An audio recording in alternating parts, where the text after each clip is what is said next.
Hello, everyone, and welcome to the Roald Dahl Retrospective, where we take a look at adaptations based off of Roald Dahl shorts and books.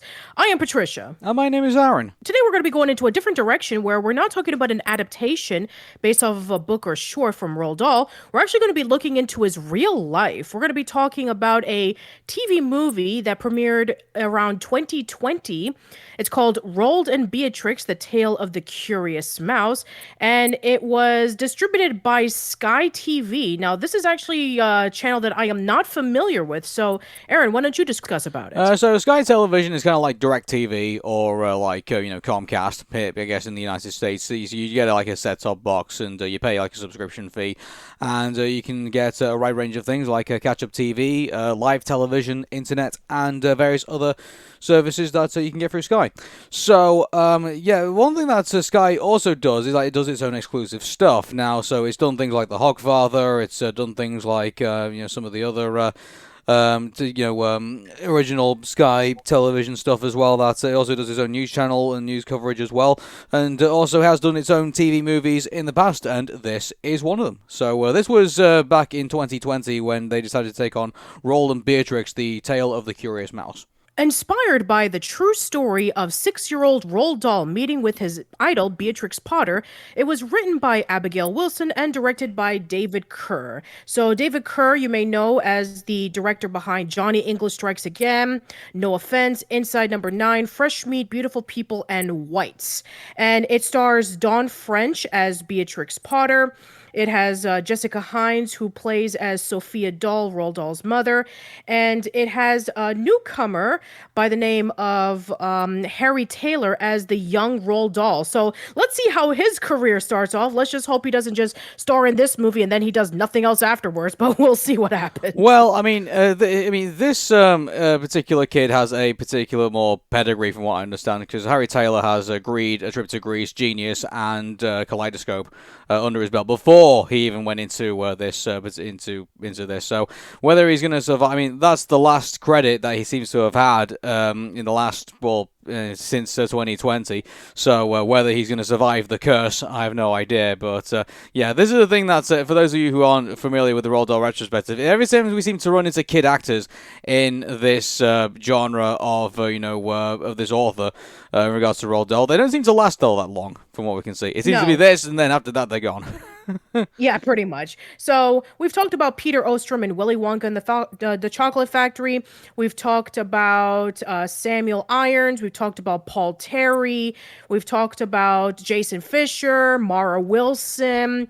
The only person who have seemed to have gone completely unscathed from this is Freddie Highmore, which he still has a prolific acting career. But yes, every single time that we have seen a person who is the main protagonist in a Roald Dahl adaptation, they are known for maybe a handful of things and this one, and then they're known for nothing else. So they're just a child actor, and then afterwards they go off and do other things. Like Paul Terry's a mathematician, Peter Ostrom is an orthodontist, and so on and so forth. So you get the idea. Yeah. Anyway, by the way, our lead lady in this is Dawn French, and for those of you, I actually asked Patricia if she knows who she is, and apparently she doesn't know. Would you believe she was the fat lady in the painting in Harry Potter and the Prisoner of Azkaban? And would you also believe she was? Oh, I knew she sounded familiar. Yeah, and also would you believe she was Miss Miriam Forcible in Coraline?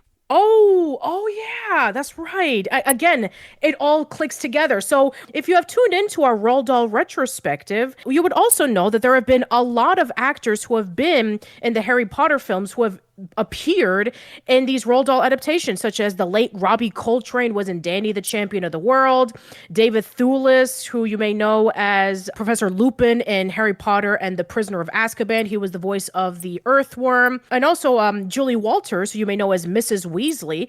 She was in Roald Dahl's Little Red Riding Hood, going on to that trend. So now we have the fat lady from the portraits to add into the mix. Yeah, and actually one thing I'm really surprised, we're going back to Crystal Skull Dahl here, but we covered the Chronicles of Narnia as one of those movies, and surprisingly, we never talked about Dawn French playing Mrs. Beaver in that movie. Yeah, that's right.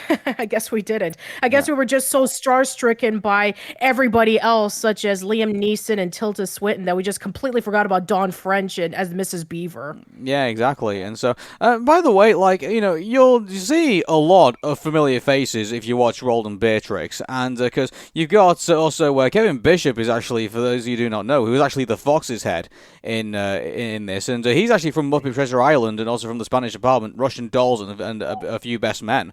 So, like, there Yeah. are quite a lot of like, well-known people who have actually, made their appearances in this TV special.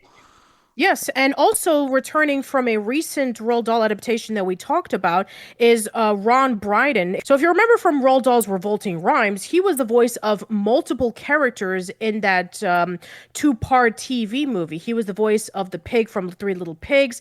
He was the voice of Rolf, one of the big bad wolves. He was the voice of the banker pig. He was the voice of the king. So yeah, this is the second time in which he appears in a Roald Dahl adaptation. Yeah, and it's just so some of the Oh, by the way, if you don't know who anything else for Rob Brydon, you just say that he's Brian West from Gavin and Stacey. So he's he's been in that series too. So, Okay. but the one thing I'll say is that they went to great expense, I guess, to get this whole thing together. By the way, this movie looks beautiful. It does. It feels like something that would be pretty much drawn up by Beatrix Potter, and like it's the whole character of this movie, and even the essence of Roald Dahl, like some of the darker elements, I think, in this as well, are also making their appearances here. It's almost like they've captured the essence of Beatrix Potter and Roald Dahl and rolled them in together into this movie. Yes, absolutely. So let's start things off, shall we? So the movie begins with this really nicely done stop motion mouse where it reflects on the experiences that Roald Dahl was going through in his lifetime. So it takes place around 1922, where Roald Dahl is 6 years old and his father recently passed away from pneumonia.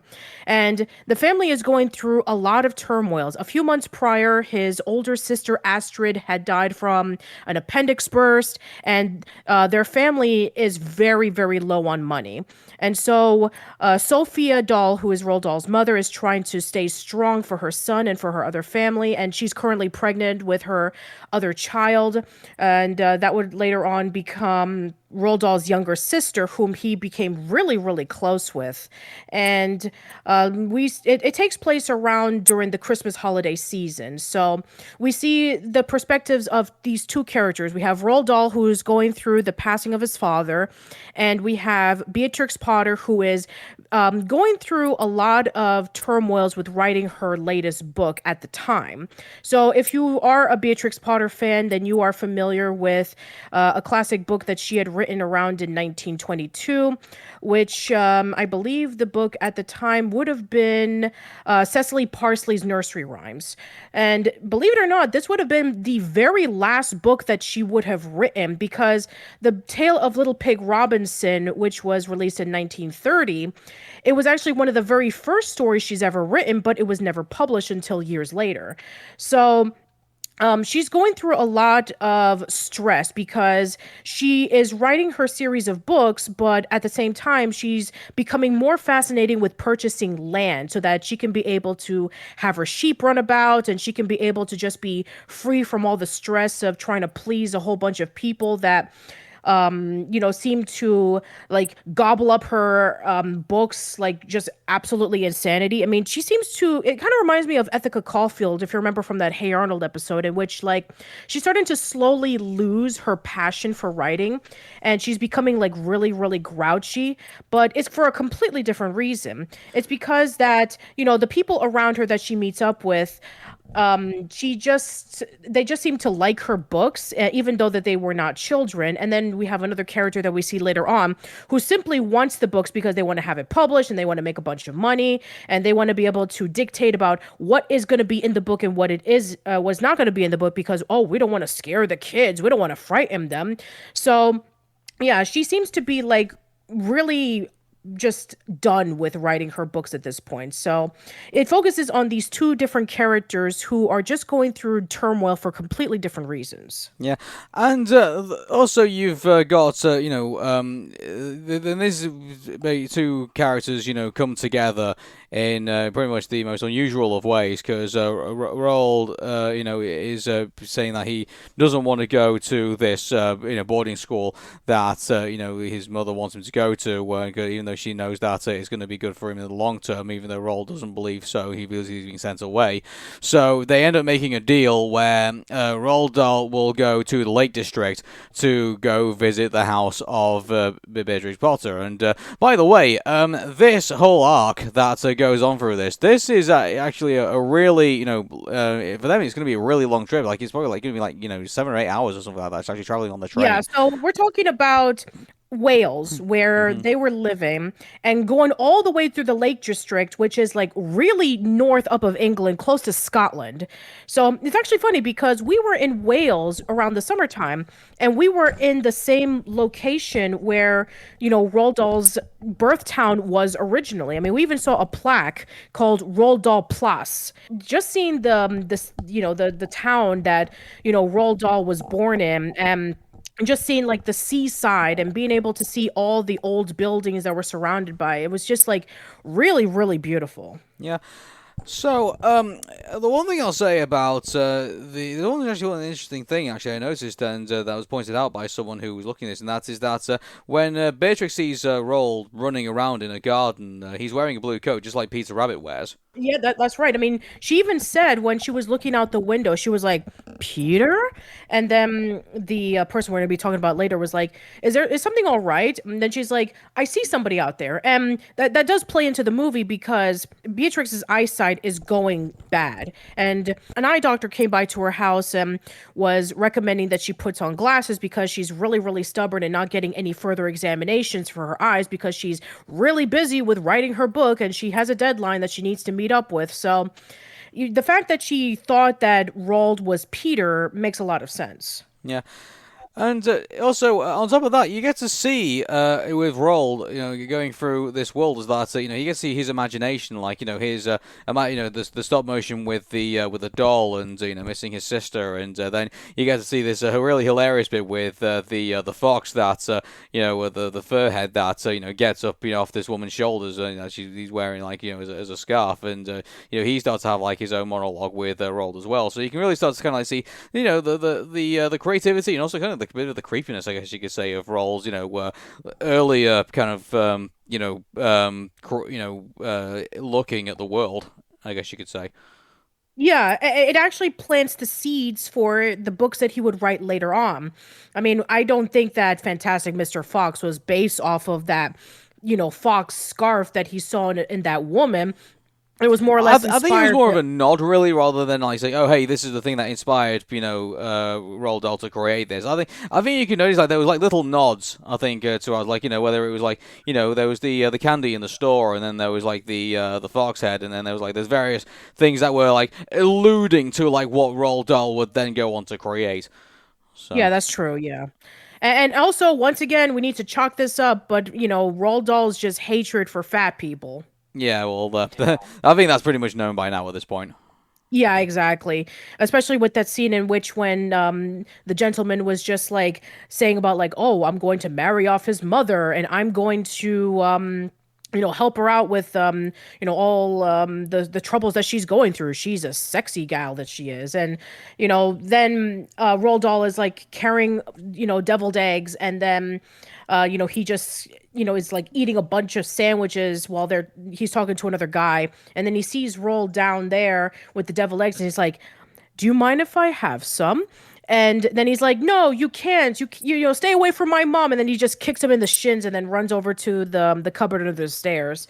Hmm. So, yeah, I mean, you do get the little sprinkles of the books, especially if you are familiar with them. It's definitely very subtle, so you have to have a keen eye and a keen ear for you to look into those homages. So But for the most part, it focuses on that Roald is really, really upset that his mother is going to force him to go over to this boarding school and he wants to stay with her, which is actually perfect because if you know from Roald Dahl's history, he was miserable in boarding school. He was beaten up by his teachers, he was abused, and, he was able to not get along with any of his teachers. I mean, where do you think Miss Trunchbull and the teacher from Danny the Champion of the World came from, with being like these militaristic dictators who just beat up their students? Although at the same time, the Miss Trunchbull was also partially inspired by a woman who ran the candy shop that they loved to go to, which also got the inspirations for Charlie and the Chocolate Factory, but I digress. Anyway, so basically, Roald was so upset about hearing the news that he was going to be going to a boarding school that he decides to run away. And he then gets the idea about going over to see Beatrix Potter because he found a letter from Astrid, the last thing that she wrote right before she died. She wrote a letter to Father Christmas saying, can you tell Beatrix to write a new book because my brother Roald had written the old ones 100 times and it's about time that he gets a new one." And so that made him decide, okay, I'm going all the way over to the Lake District so I can meet up with Beatrix Potter. And so he runs away and he waits by the train station. And shortly afterwards, his mother already knows where he is, which is really smart because I thought the direction that we're going to go with is that, okay, he runs away, he's going to go into the train, and then she's looking for him everywhere, and then she doesn't find him until the end or something like that. And in a way, like even then, they still decide later on to split up the characters. So Roald Dahl goes to go around the house of Beatrix Potter, and the mother ends up in a cake shop, pretty much, and is ending up basically having the fortune told by a fortune teller, who basically tells her everything that's going to happen. So, which was At first, it wasn't necessarily that. I mean, she does give the futures about like, I see a lot of money in your future. Is it gonna go or is it gonna come to us? And then she's like, I can't be sure about that. So at first, you may think that she's just being a hack. But then later on, she sees the tea leaves again and she was like, "Oh, your son is going to be a famous writer. And also, he's never going to grow a beard," which was mentioned earlier in the movie that Roald was never going to grow a beard. And then Sophia was like, "Yeah, you're definitely telling the truth that my son is probably going to be a great writer in the future." Yeah, I mean, there's a lot of things that come full circle in this movie. There's also a subplot going on with Beatrix involving with her trying to chase a duck for Christmas dinner, and it's actually pretty funny. There's a lot of like little scenes with Beatrix that are also a mixture of like really serious and really silly. I mean, she invites her pig into the house secretly while not having her husband know. And there's also some scenes in which she is trying to chase around this duck for Christmas dinner. There's also some other scenes involving with her being just really frustrated because she's not able to see properly. And then, of course, we have the publisher coming in who wants to dictate about the Three Blind Mice poem, where she's like, "Oh, mice having their tails chopped off. That's scary for the kids. I think we should change the ending." So yeah, there's a bit of a mixture of tones with the Beatrix story, while with the Roald story, there was a bit of mixture of silliness and serious too. Except that it starts off with the seriousness with Roald's father dying, and then we go into the silly stuff, especially when they're in the train and the guy is reading the newspaper and Roll and Sofie are playing a game and he's just like really upset that he can't concentrate on reading his paper, and so Sofie actually gives Rold a sandwich so that he can stuff it into his head in his hat. So yeah, there's just a mixture between humor and seriousness in this movie, and I really do enjoy that. Yeah, I wonder if the addition of the character that comes in to tell Beatrix Potter to change her story. I don't know if that's like a shot of political correctness or not. I'm like, it's just kind of a bit weird, really. Though this is supposed to be set in 1922, and we're kind of like talking about that the Three Blind Mice are not appropriate. It's kind of like really? It's like was that kind of like going on back at that time? I'm not Don't I, think I so. mean, at this point in time, I wouldn't be too surprised. I mean, if this was 1922 and this was after World War One, so I guess, major censorship in terms of like, oh, we can't show this to the kids. They might be too scared. We want to have something light and jovial for them to read. So maybe that's what they were trying to go for. Or maybe they just didn't realize that Beatrix's writing was always very serious. Like, in Peter Rabbit, if Peter would have been caught by Mr. McGregor, he would have easily become Rabbit Stew or anything like that. So maybe they're just realizing now, oh, wow, this is really serious stuff. I mean, I think we should like tone it down a little bit. So I don't know. That's actually a really interesting question. It just goes to show you that censorship and appealing to younger kids was always a major issue, even today. Hmm. Now we go over to when they finally make it over to the Lake District, and Roald goes over to Beatrix's house, and Sophie is over at the cake shop, and then Beatrix is over with the publisher's assistant, and then we have like the two scenes finally colliding together, in which when Beatrix excuses herself to see who was outside, and you have this interesting moment that kind of reminded me of the scene in Matilda, in which when Matilda and Miss Honey enter into Miss Trunchbull's house and they're trying to hide from her and Miss Trunchbull is like looking around for them. It kind of reminds me of that, especially that scene in which when Roald is hiding in Beatrix's shed and she's looking around for him. We saw earlier in the movie that Beatrix does not want any trespassers in her house. She wants just nothing but peace and quiet, especially in the scene in which a bunch of carolers are singing Christmas songs and she wants them to go away.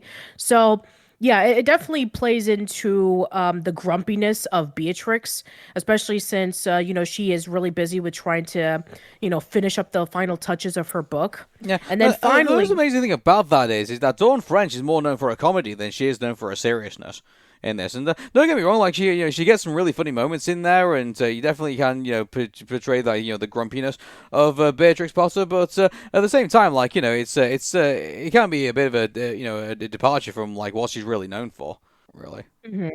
It just goes to show you how versatile of an actress she is. Yeah, and she's no, she's super talented. I agree. Yeah. All right, so finally we get into the scene in which when Roll finally meets up with Beatrix and she's wondering, "What are you doing here?" And then she's like he was like, "I want to meet up with, Beatrix Potter." And then she says, "Well, you met her. Now shoo and go away." But right before that happens, there's also this really sweet moment in which when, Roald is he stumbles into her after trying to run away, and Beatrix actually pulls out a dead mouse from her pocket and shows it to Roald, and she was like, "Aren't you scared of this?" And he's like, "No." And then he then talks about how he was about his father dying and his sister dying, and how sad he's going through a lot of things, and it just talks about how real life can be, and just about seeing the badness of life, because that's how we should be as people, and you need to see everything and learn everything and being able to find a way to cope with it. And I think that that's a really good lesson, because there's a lot of moments in which people go through a lot of things and they just want to either ignore it or they want to deny that it happened, and they don't find ways to fix the problem. And even though it hurts to confront it, it's actually really important, because in order for us to move on with our lives, or in order for us to learn things, we need to be able to go through the uncomfortableness of life, break out of our comfort zone, and being able to learn from what we can from it and become better people, or even help others who've been through similar situations and help them out and show them what to do. So I think that what Beatrix told Roald about, like, open your eyes to everything, even if it's scary or even if it's a bad thing, like seeing your dad die, is very important of how to live life. Yeah. The one thing I'll say about Roald and Beatrix is that, well, it does have its, like, creative moments and things like that. Don't expect that to, like, be, like, the mainstay of, like, the entire, movie. Like, keep this in mind, like, this is told, like, through, like, narratives of, a boy losing his two members of his family and then wanting to go on to figure out who he is. And then also you got, Beatrix Potter, who's, like, telling the narrative, like, someone who's, like, at the very end of their tether, pretty much. And that, is kind of like losing interest in what she's doing and wants to try to like seek a new path and everything like that. So like there's a lot of narrative I would say in this movie, and there's a lot of like interaction amongst characters, which by the way is all phenomenally done. But whether it be everyone's cup of tea, I think they probably would like to kind of like stick around for like the more creative elements that we would expect from like something from Roald Dahl or something from Beatrix Potter. You're kind of not going to find a lot of that here, I would say. Yeah, I mean, we do get narration here and there featuring the stop motion mice, and we do get like that scene we said earlier about the fox scarf and the doll, but that is very few and far between. Yeah, and mind you, the one thing I'll say about the sceneries of Christmas and winter, and and the whole the whole Lake District and like the scenes that are put together, they are done very well, and they do take you like into like kind of like a postcard type of kind of like environment, really, like how beautiful it's all done. So It there's is. yeah, there's all of that to also go through as well. So. Mm-hmm. Yeah, so the movie concludes with Roald finally meeting up with Beatrix, and Beatrix telling the publisher that I'm not interested in changing the ending because kids go through far worse in life and they can be able to stomach the hard, serious stuff. And so she tells her, we're going to keep the ending in which the farmer's wife chops off the mice's tails. The book is finally done and they can focus on chasing that duck around for Christmas dinner. And then it ends with an epilogue with saying about that Roald Dahl became a famous writer. He became a spy and an air pilot, and he was known for writing well-known children's books such as Matilda, Charlie and the Chocolate Factory, James and the Giant Peach, and more. And it shows a picture of Roald and his mother in real life. And then it finishes off with Beatrix Potter, where it talks about how her purchasing all the land in the Lake District, because of that she was able to save the land, and now it's become like national parks and private areas for people to enjoy, because as we saw in the movie, people were interested in purchasing that land to make hotels and other buildings and houses. So yeah, England would be completely different without Beatrix purchasing the land. And then it shows a picture of her, and then the movie just concludes like that. So yeah, let's give our final thoughts. Yeah. So, I mean, like, it was very critically acclaimed at the time, and so the Financial Times said that a Christmas classic is born, and then also the Independent also said that while it's only a slightly true Sky One film, it is gentle fun for the whole family. So, I won't be too surprised that this ends up becoming a regular thing. Every time it comes towards Christmas, with Roald and Beatrix. Absolutely. I think that it should be like a Christmas staple for people to tune into, especially if they are a fan of Roald Dahl and Beatrix Potter. I think that it is able to mesh the two stories together very well. And I think that the spirit of Christmas shines through with the carolers and the snow and the decorations. And I think his presentation is top notch. I like the narration. I like the portrayals of Roald and Beatrix. And I really enjoy the portrayals of William Heelis and Sophie Dahl. I think that the acting is well done. I really like the music. Everything about this movie is really, really good. If you are interested in checking it out, unfortunately, just like we discussed about before with films such as SEO Trot and Roald Dahl's Revolting Rhymes, you're not able to see this movie easily if you're an American. The only way to watch it is through the Sky One website. Yeah, the only thing I could think of that somewhere down the line, hopefully, HBO Max will probably put it up there, but I mean, I wouldn't hold my breath. No, So, I mean, especially since it's been years since we talked about SEO Trot and Revolting Rhymes, and those still haven't been available for the American public. yeah. So, yeah, unfortunately, the only way for Americans to see it is there is a low quality version of it on YouTube. So, if you're interested in checking it out, then please do so. But I implore you, get a VPN account, go maybe get a 7-day free trial of Sky TV, and check out this movie for That is yourself. if one exists. I'm not too sure about that. Like, yes, I think I have a Sky subscription to actually watch it, but I could be wrong. Actually, I'm just thinking Or about it. If I'm having a look and see if there's anywhere else we can actually, see if we can try and see this movie. Let's have a look. No, I think it is a Sky exclusive, unfortunately. Oh, actually, hang on a second. No, I lie. Roald and Beatrix: The Tale of the Curious Mouse is available on DVD. So, okay, yeah. great. So you can pick it up on Uh, DVD. Yeah, so unfortunately, again, for you Americans, if you have a Region 1 DVD player, then you can be able to watch it there. Yeah, well, I gotta be honest though. They say that this could potentially be another Christmas classic. I mean, I gotta be honest. Compared to The Grinch Who Stole Christmas and A Charlie Brown Christmas and Rudolph the Red-Nosed Reindeer and Simpsons roasting over an open fire. And also The Year Without Santa Claus. And also Christmas at Pee Wee's Playhouse as well. Some of the Christmas staples of TV. I'd be very surprised if this can somehow muscle its way into the schedules. But I mean, it definitely does so in the UK, I guess, if you got it on demand. So I guess that's true, yeah. But if you are interested in checking it out, then please do so. I implore you. yeah, All right, so that is it for our discussion of Roald and Beatrix, The Tale of the Curious Mouse. So tune in next time as we finally tune into the latest Roald Dahl adaptation, Matilda the Musical. Until then, catch you later, everyone. bye bye.